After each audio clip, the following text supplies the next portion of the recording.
In 1900, Frank Baum published a book that would go on to become the most watched movie in history. People are still retracing the steps of those characters as they walk up the steps with Dorothy at Anniam's house. Follow the yellow brick road. By all accounts, Frank Baum was not your ordinary father for his day. He was an odd father for the 1800s. I think he was an odd person in general, but specifically, he was the one that was really engaged with the children at home.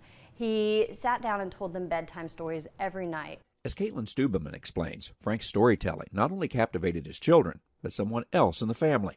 These bedtime stories just were so wonderful that his mother-in-law told him he was a fool if he didn't, write it down. And that book, The Wonderful Wizard of Oz, was quite a hit.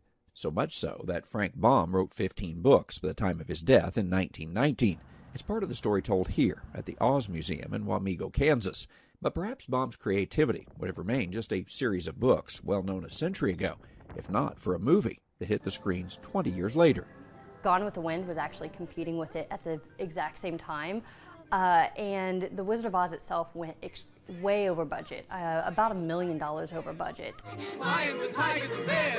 A huge sum in that day, but the characters from the book, the Tin Man, Scarecrow, Lion, and of course Dorothy and the Wicked Witch, had now come to life on the big screen.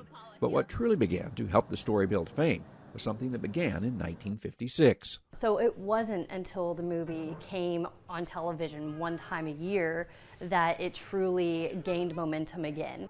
It would be decades before movies could be rented and watched at home. The fact that The Wizard of Oz was on television around major holidays every year, for many years, made it something generations grew up with and something people of all ages enjoy connecting with yet today. We have 2,000 pieces on display, but it is out of 30,000 pieces plus in the collection. Some may ask, though, why is Wamego the place to tell the story of Dorothy and her cast of characters? Nowhere in the book or the movie did they say what town Dorothy was from, but we are in Kansas, and our area definitely fits the vibe. I have a feeling we're not in Kansas anymore.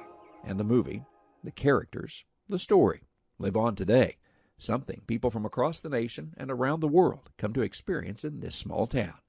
Traveling the countryside in Wamego, Kansas, I'm Andrew McCrae.